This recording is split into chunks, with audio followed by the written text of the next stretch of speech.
Every day, we rise, challenging ourselves to work for what we believe in. At U.S. Border Patrol, protecting our borders is more than a job. It's a calling. Agents answer the call, working together to keep our country and communities safe. If you are ready for a new mission, join U.S. Border Patrol and go beyond. Learn more at cbp.gov/careers. Hey guys, it is Ryan. I'm not sure if you know this about me, but I'm a bit of a fun fanatic when I can. I like to work, but I like fun too. It's a thing. And now the truth is out there. I can tell you about my favorite place to have fun. Chumba Casino. They have hundreds of social casino style games to choose from with new games released each week. You can play for free anytime, anywhere. And each day brings a new chance to collect daily bonuses. So join me in the fun. Sign up now at ChumbaCasino.com. No purchase necessary. VGW Group. Void where prohibited by law. See terms and conditions. 18+. From Hollywood, it's time now for... Johnny Dollar. Tom Bates, Mr. Dollar. Tom... I'm acting county attorney since Dan Parker's death. Oh, yes. I was looking for you earlier. So Sheriff Peterson said. What was it you wanted to see me about? Didn't Peterson tell you why I'm in town? Yes, of course. You're an insurance investigator. You're here in connection with Parker's accident. Accident, did you say? I thought the sheriff straightened you out on that. He tried his best.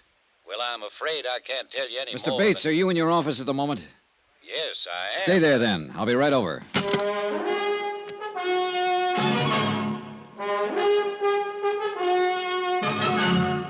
Tonight and every weekday night, Bob Bailey in the transcribed adventures of the man with the action-packed expense account, America's fabulous freelance insurance investigator. Yours truly, Johnny Dollar.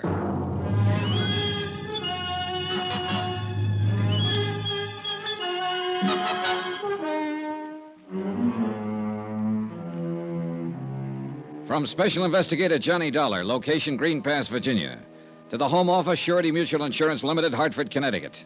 Assignment, the Bono matter. Expense account continued. Item 4, 5 cents for a copy of the Green Pass Weekly Sentinel. I glanced through it as I walked across the square from the hotel to the courthouse. The big news, of course, was the tragic death of longtime county attorney Dan Parker. And 2 columns of the editorial page were devoted to eulogy and sympathy for the dead man's adopted daughter, Luann, who had mistaken her father for a prowler and shot him to death with his own gun. But neither the editorial nor the front page mentioned the fact that Luann, because of her mistake, stood to collect $100,000 worth of insurance. Come in. Are you Tom Bates? That's right. My name is Dollar. I just talked to you on the phone. And I told you I had nothing to say. Mind if I sit down? Now, look here. You look, Mr. Bates. I've been in the business of insurance investigation for quite a while. And I probably know the legal rules and responsibilities of your office about as well as you do. Get out, Dollar. Well, for 2 cents, that's exactly what I'd do. And if I did, you'd find yourself in a real tight spot. What are you talking about? The company would have a battery of high-powered legal eagles in town by 8 o'clock tomorrow morning. And they'd have a subpoena, a restraining order, an order to show cause so quick it'd make your eyes bug out. And that's where it would start to get embarrassing, Mr. Bates. When you tried to explain to the court why you were withholding evidence and refusing to cooperate. What do you mean refusing to cooperate?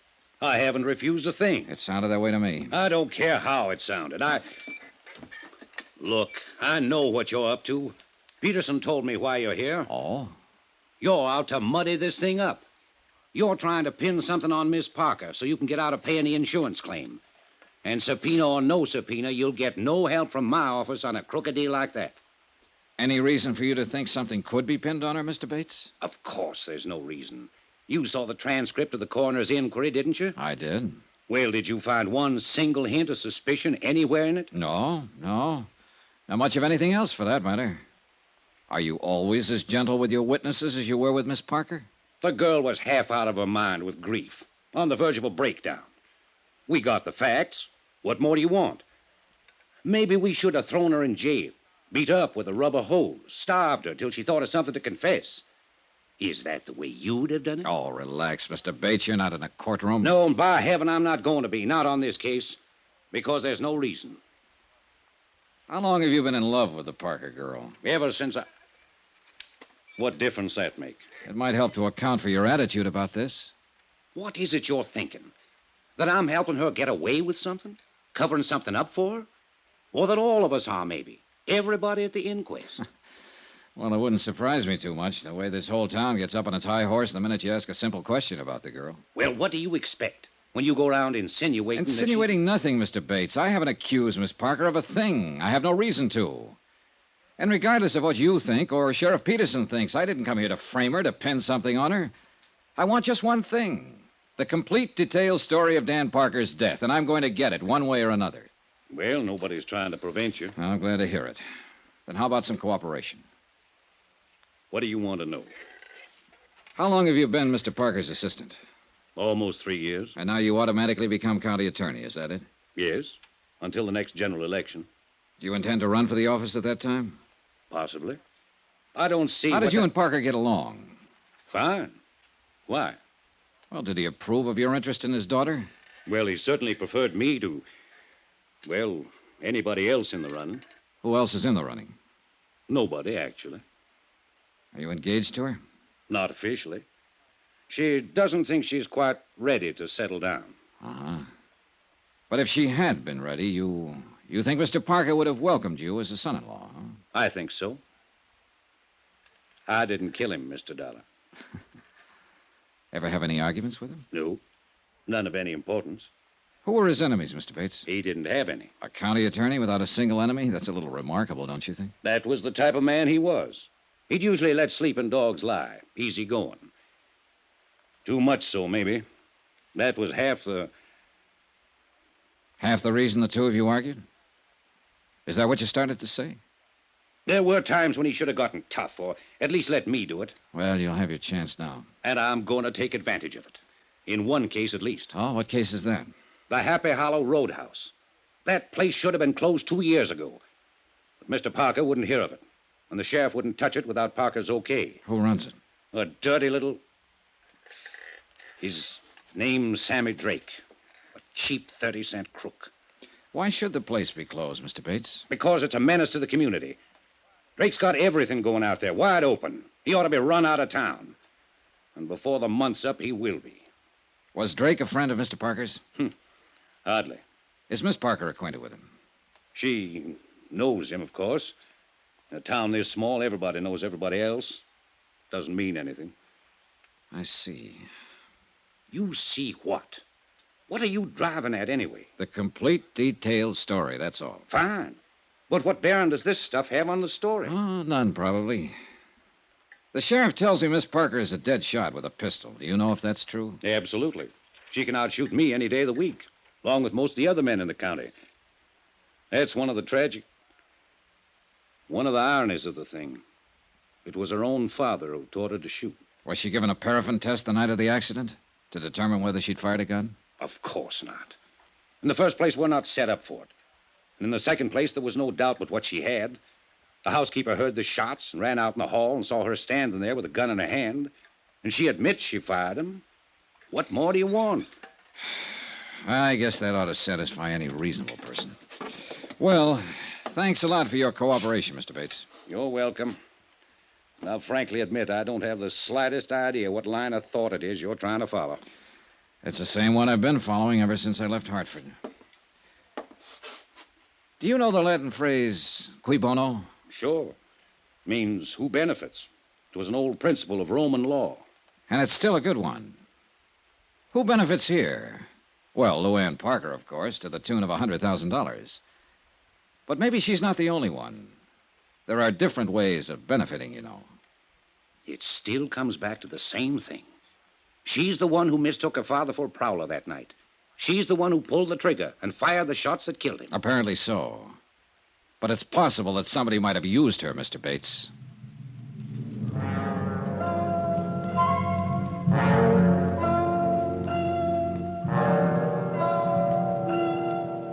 Expense account item 5, $6 even. Flat rate payment to Jake Deagley for a couple of hours' use of his battered old taxi.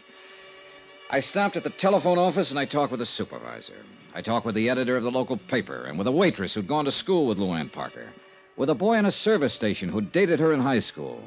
And all of their remarks fit the same picture. A sweet, fresh, all-American girl with an adored father who'd showered her with gifts and attention.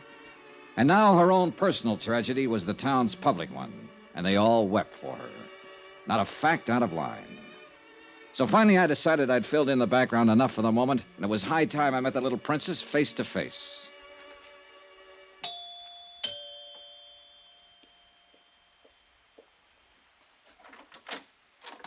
Yes, sir. Good afternoon. I'd like to see Miss Parker, please. Well, I'm sorry, sir, but she ain't here. Oh? She's been staying in with Dr. Praley and his wife. Seems like she just couldn't face this place after what happened here. Are you the housekeeper, Mary Jackson? That's right, sir. Well, I'd like to talk to you too, Mary, if you don't mind. What about, sir? Just a routine question or two. I'm with the insurance company that carries the policy on Mr. Parker's life. Well, I don't think I ought to go around talking Well, it's quite about... all right. Sheriff Peterson and Tom Bates are both cooperating with me, so you can be sure there's nothing wrong about it. Well, if them two say it's all right... They do. Then I reckon it is. Won't you come in, sir? In a few minutes' conversation, I learned that Mary Jackson had practically raised the Parker girl and worshipped both her and her father. She showed me the terrace where Dan Parker had bumped into the chair and wakened both his daughter and Mary, the back door where he'd entered the house that night, and then finally the main stairway where the shooting had taken place. When I heard the shots, all I could think was, oh, my poor baby, and I come running out in the hall. Your room is the third door there, is that right? Yes, sir. Well, just then Miss Luann turned on the lights, that switch right there beside you, and I saw her standing here at the top of the stairs with a gun in her hand. Then we both looked, saw it was Mr. Parker. We run down there. Miss Luann tore off his tie and pulled his shirt open, but he'd already passed on. Yeah, it must have been a terrible thing for both of you. Yes, sir, it was. Mr. Parker seems to have been a very generous man, especially with his daughter. Oh, he always gave her anything she wanted. Bought her another new car just last month. Yeah, I saw it in the driveway. Well, this is a very attractive house. Must be worth $25,000, $30,000. Mr. Parker bought it just 2 years ago. He thought with Miss Luann growing up, she ought to have a better place to live. What's your salary here, Mary? $95 a month, sir. And my keep, of course. I wonder how he did it. Sir? Well, Dan Parker made $5,000 a year as county attorney. There's less than $600 in his bank account, and the manager said it's never been much higher. And yet, this house, new cars, those clothes of Miss Parker's that you showed me, a $50,000 life insurance policy. How about that, Mary? I don't know nothing about it, sir. And still, with all this, they were always quarreling. How'd you find that out? Why, Mary? What did they quarrel about? Well, it's only been the last 6 months, and it wasn't her fault. It wasn't like her. It was that Sammy that put those ideas in her head. Sammy Drake, the fellow who owns the Happy Hollow? And she was a restless one with nothing to do, and he took advantage of it. Filled her head full of crazy notions. I know it was him. What crazy notions, Mary? Oh, going off to New York, getting on the stage, or dancing in some nightclub. It's the only thing Mr. Parker ever refused her. But he sure put his foot down on that. He said the only way she'd do it'd be over his dead body. Oh, sir. Thanks, Mary. You've been a lot of help.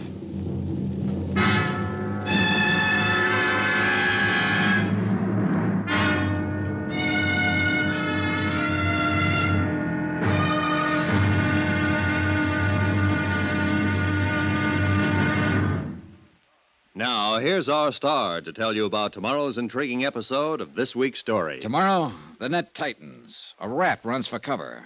Then the whole thing blows wide open. Join us, won't you? Yours truly, Johnny Dollar.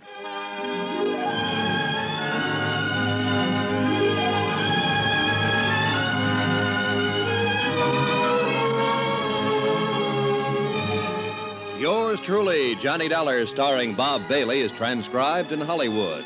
Written by Les Crutchfield, it is produced and directed by Jack Johnstone. Be sure to join us tomorrow night, same time and station, for the next exciting episode of Yours truly, Johnny Dollar. Roy Rowan speaking.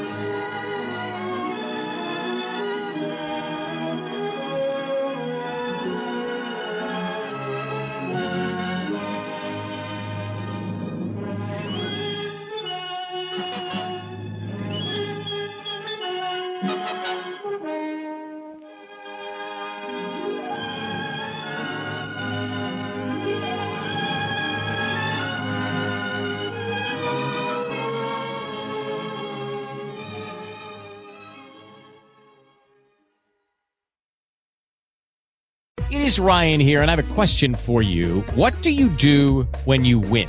Like, are you a fist pumper, a woohooer, a hand clapper, a high fiver? I kind of like the high five, but if you want to hone in on those winning moves, check out Chumba Casino. At ChumbaCasino.com, choose from hundreds of social casino-style games for your chance to redeem serious cash prizes. There are new game releases weekly, plus free daily bonuses. So don't wait. Start having the most fun ever at ChumbaCasino.com. No purchase necessary. VGW Group. Void where prohibited by law. See terms and conditions. 18+.